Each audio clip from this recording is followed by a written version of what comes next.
bad case of mental illness coming out of Minneapolis, Illinois, and this ain't nothing to play with. Um, Tragic stories ain't no graphic photos in this, but we're gonna break it down with help of Law and Crime Network and some other youth stuff. So without that, Raymond Charles the Third, the one that did this. Let's see what happened with all that led up to these tragic events. Here at 4, an Indy man accused of killing 5 members of his own family and an unborn child was convicted today. After a 5-day trial, a jury found Raymond Childs III guilty. He'll be sentenced for 6 counts of murder, 1 count of attempted murder, and 1 count of carrying a handgun without a license. Childs has been on trial twice now. The first time ended in a mistrial. Now, all of this is connected to January 2021 when police responded to East 36th Street on a report of a person shot. The victim at that scene directed officers to a home at North Adams Street. When they got there, officers found the bodies of 5 people. A sentencing hearing will happen January 7th at 9 a.m. The guy we'll be talking about today, Raymond Charles III, and let's get right into it without further. Teenager killed nearly his entire family, all because he left home without permission. An Indiana jury has just convicted now 21-year-old Raymond Childs III of murdering 6 people, including a pregnant woman who was nearly due to give birth amid what prosecutors allege was an argument that turned deadly. We're going to sit down with criminal defense attorney Bob Bianchi to get to the bottom of this case and look ahead to the sentencing. Welcome to Sidebar, presented by Law and Crime. I'm Jesse Weber. A jury deliberated for just about 3 hours before convicting 21-year-old Indiana man Raymond Childs III of 6 counts of murder and the brutal slaying of his own family members. And his conviction came months after a judge declared a mistrial the first time around after a witness in his first trial verbally confronted him in front of the jury. So the 21-year-old, he was arrested a day after this horrific crime back in January of 2021, where he fatally shot his father, Raymond Childs Jr., his stepmother, Kazi, the couple's daughter, Rita, son, Elijah, and Elijah's 19-year-old girlfriend, Kiara Hawkins, who was pregnant. She was just about to give birth. Now, and crazy how this all triggered it off. And remember, all this started because over the girlfriend, because he couldn't go see his girlfriend. This what triggered all this off, which is, like I said, mental illness is real. It wasn't because like his girl was cheating on him. I'm not saying this to condone what he did in any type of way. This was just like something like, oh, you could have went the next day. This wasn't that serious. now, there was one lone survivor of this absolutely heinous attack, and that was Child's 15-year-old brother, who in court documents is referenced only by the initials XC. He was shot, but he was able to flee the house and escape the gunfire. Now, according to the probable cause affidavit obtained by Law and Crime, XC told police what happened when he was rushed to the hospital. When XC was asked who shot him, he stated Raymond Ronald Lee Childs III, because when he's asked about his parents, this is what he says. When medical staff spoke with XC about locating his parents so that they could provide further medical care, XC stated, he shot them, I think they're dead. And XC was just 15 years old. But he's not only just a lone survivor of this attack, but he is a key witness who provided firsthand information to police and prosecutors about the brutality that had occurred. We'll get back to that in a second, but... Oh, crazy part. Dude took out his whole family, including his girlfriend. Only one of his other brothers that got here blurred out because he's a minor. And he did it with a Draco, AK-47 compact version. Y'all don't know familiar what a Draco is. I have to address what's the lingering question here. I'm sure all of you have. Why? What could have possibly led Childs to literally execute almost his entire family? Apparently, it was due to a spat over whether he could stay the night at his girlfriend's home. Yeah, Childs actually left his family's home without permission to stay at his girlfriend's house, and According to the probable cause affidavit, it reads, J.D., this is Child's girlfriend, stated that on January 23, 2021, Childs III came over to her house to spend the night. While he was there, he got a phone call from his dad telling him to come home. J.D. stated that sometime between 2 a.m. and 3 a.m. in the morning on January 24th, Childs III drove back over to the house in a white Chrysler. Childs III stated that his father had kicked him out. But we know that version of events is not true because Childs had actually gone home to kill his family before coming back to his girlfriend's house. To be clear, she didn't know about this when he came back, but a surprising phone alert would soon raise some suspicions for her. Why? It says, the probable cause affidavit, about 30 minutes after Childs III arrived back at JD's home, JD received an alert on her Citizens app that there had been a shooting on 36th Street. Soon after, there was another alert regarding a shooting on Adams Street, and this is where the family lived. JD asked Childs III if he knew anything about the shooting, and he said no. Now, if this isn't enough evidence so far that something terribly wrong had occurred, there is yet another suspicious situation that arises, this time when JD drives Childs to a different residence in her Chevy Impala following the sleepover. Listen to this part of the affidavit about the evidence that Childs actually left behind, wrapped in a bundle of clothes. Quote, when they left, Childs III placed the clothes by his feet in JD's car. When they got to where Childs III wanted to go, he took the clothes with him. Shortly after JD pulled off, she hit the brakes and saw a magazine clip, meaning a firearm magazine clip, fly forward on the passenger's floorboard of her Impala. Detectives, they obtained a search warrant on the girlfriend's vehicle. They did indeed recover this magazine clip that you can see. That's probably between a 25 and a 35 round mag for AK-47, aka Draco. Right there. And detectives then tracked down Childs, arrested him after taking him to their homicide office. Now, I had mentioned earlier that Childs' younger brother, 15-year-old XC, would prove to be a very vital witness. But a few days after this incident, detectives talked with him more at the hospital, and he told them the exact timeline of the shooting as he saw it from inside that home. Quote, XE told them that before the shooting, his father had asked him to put some water in a bottle, so he went to the bathroom to fill it. At that point, he heard 2 gunshots. His father got out of bed, ran to the stairs, and said, "What was that?" He then heard his sister RC say, "Raymond shot Elijah." Another gunshot went off, and he heard his dad say, "I'm sorry, Raymond, I love you." Wow. Now, XC was still inside the bathroom, makes his escape at this point, but Childs chases him outside. He even offered his older brother money to not kill him, promised he wouldn't say anything, but Childs shoots him in the leg, shoots him again in the arm. And XC was somehow able to make it into a neighbor's home until police arrived, and he was rushed to the hospital. He made a miraculous recovery despite being in quite serious critical condition. And I think at this point in time, the only reason he probably didn't kill his brother because the magazine wasn't fully loaded and or he shot all the rounds. So that was a blessing in disguise. At least somebody survived. They really wish all of them could have survived or really this never happened. But more likely that's probably what happened. And as for the firearm in this case, there were actually 2 that were used. Police were able to recover one in the basement of the family's home, and the other they were able to retrieve after they received a call from a person who actually picked up Childs after the murder. He apparently told police when Childs III got into the truck, he was armed with a Draco. Raymond Childs Jr. AV told Childs III to give him the gun because AV had a permit to carry the firearm, and Childs III complied. This witness, known as AV, then handed that weapon over to police. And you can see it pictured there. Police were able to match some of the spent shell casings found at the scene to the weapon, and the other casings were matched to the 9mm handgun that was found in the basement.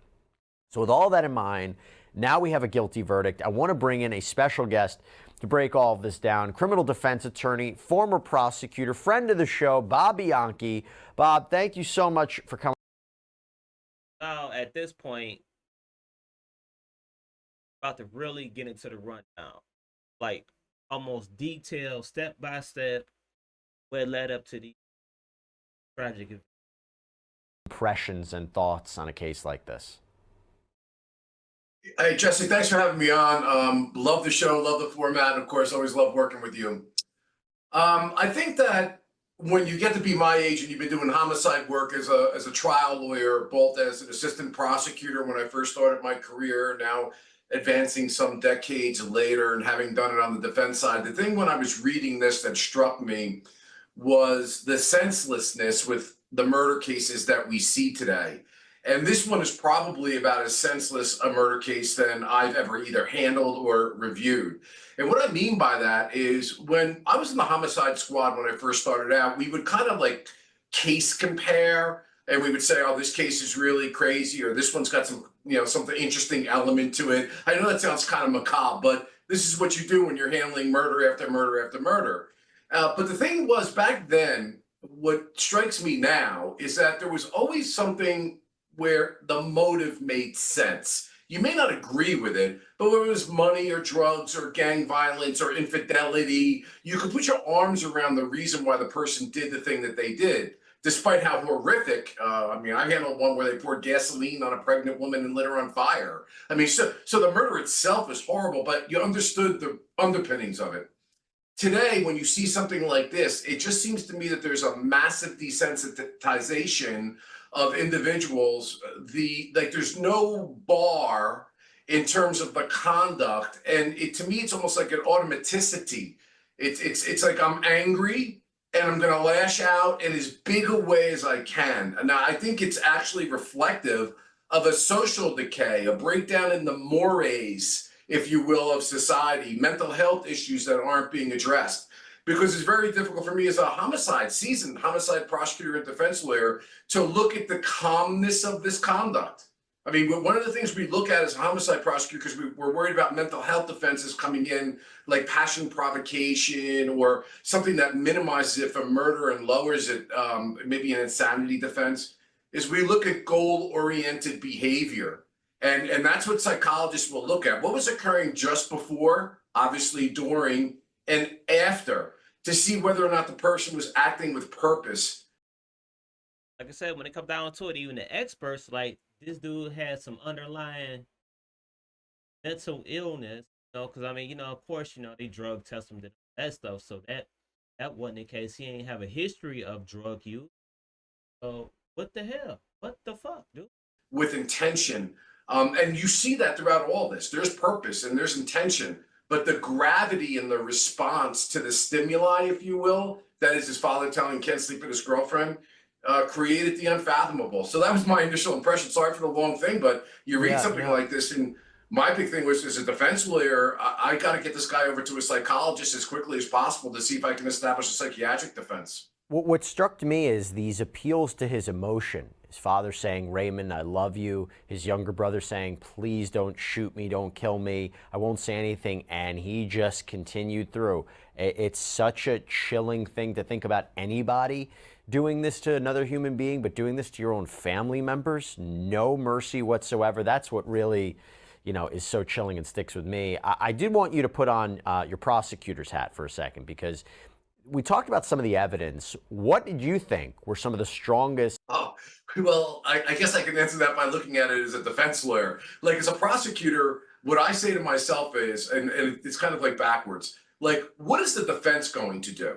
All right, how is the defense going to try to make an argument here? And so I'm evaluating it from both perspectives. When I was looking at this case, I was thinking to myself, where is the defense going to go with this case? And as a prosecutor, I think that there's very little that I would be concerned with, because I think when you ask what is the most significant piece of evidence, I don't think there's a particular piece of evidence, but I think it gets to something that you just talked about. The chilling nature of the reaction to such a low stimuli is something that I think is the most powerful concept for the prosecutor in the case. So it's very difficult I've had cases where the person was completely mentally incapacitated, had no idea what it was that they were doing. They've got a long history of psychiatric issues. They decompensate off their medications and basically could not form an intent to kill. Here, the intent to kill is so clear. His flight afterwards is so clear. The evidence against him, the statements by his own family members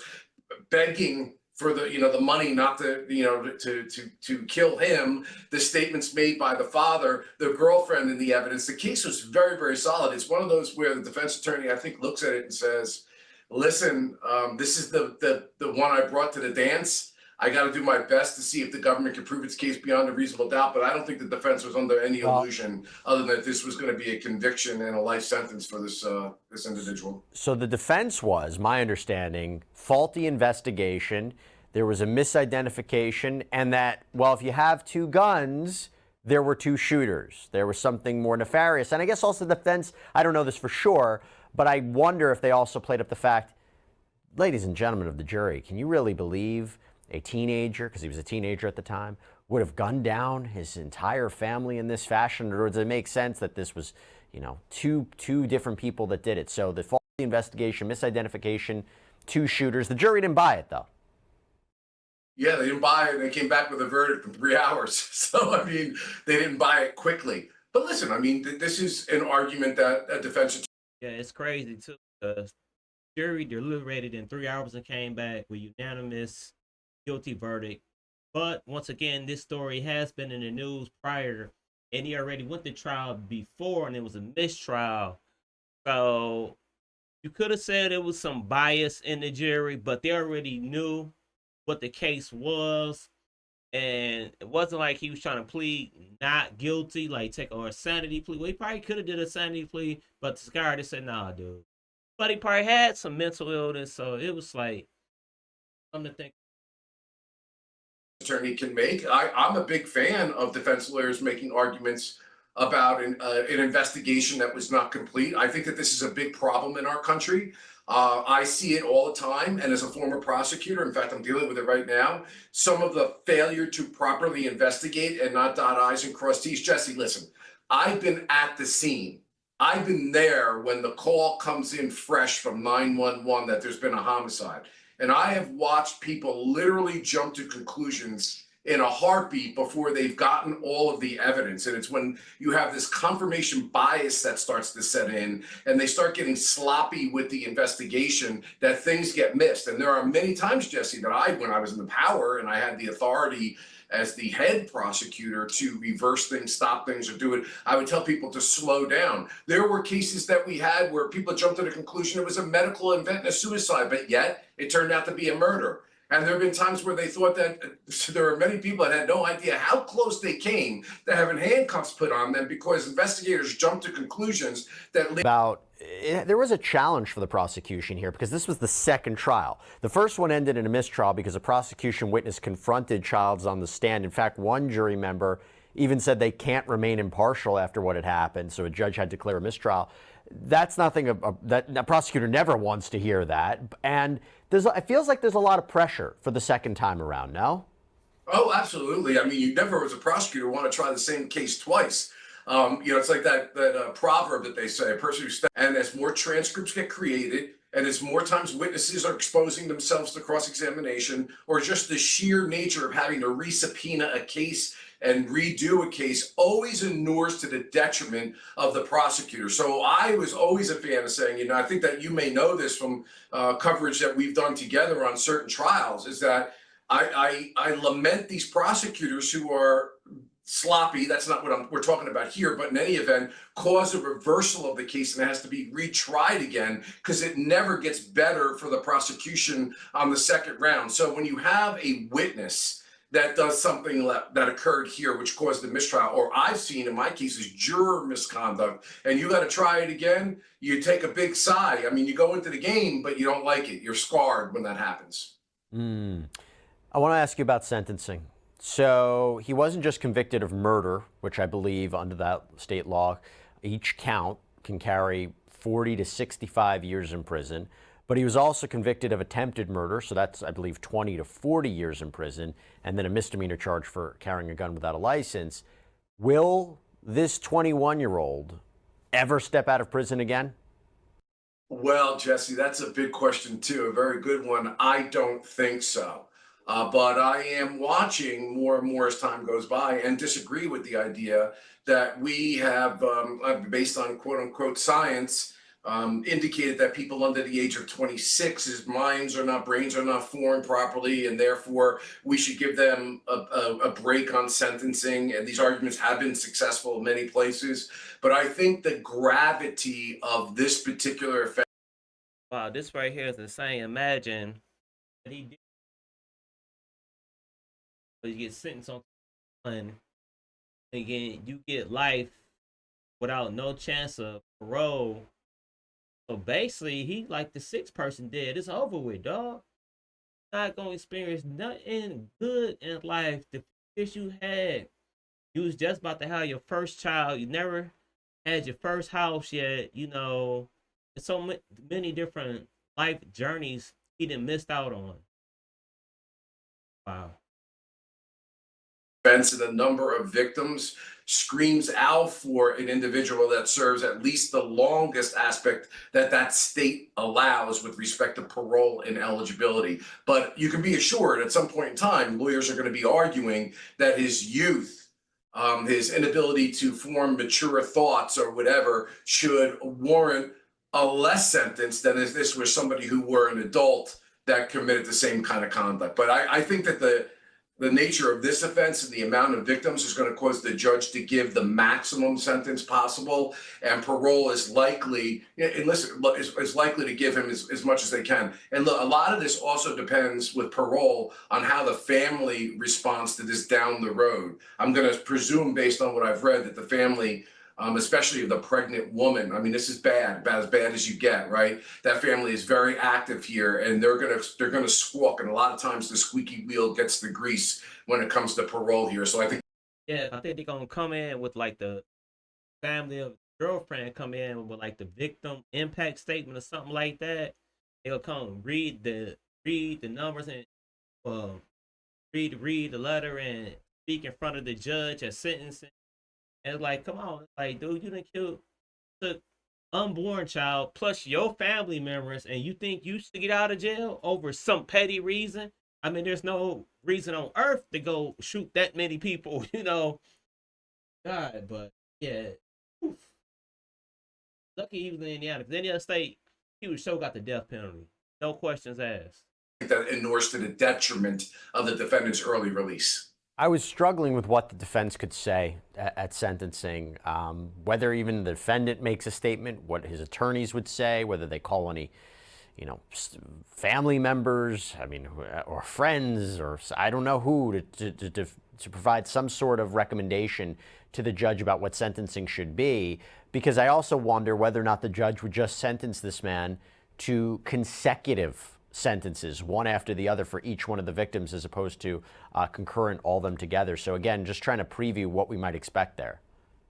Right. A lot of big questions there. Now, obviously, as a defense lawyer, you want to try to bring out that although it may not be a self-defense, a legal self-defense, but that there's a mental health issue, Judge, it's apparent by the facts themselves. If you cannot understand the gravity of what he did, it's because of a mental health issue. And again, it might not rise to the level of the defense, but it can mitigate the sentence that the judge is going to give in the case. As far as consecutive sentencing or concurrent sentencing, there's always a contradiction in the law. One side says there are no such thing as free crimes, and each victim warrants a consecutive sentence. And yet, there are other areas of the law that says a single episodic event close in time where multiple crimes are committed may warrant a concurrent sentence. Based on my training and experience, the cases that I've seen, and the gravity of this case, I really find it next to impossible to believe the judge will give anything other than a consecutive sentence in this case. By the way, Bob, you are also a certified EMT, right? That's correct.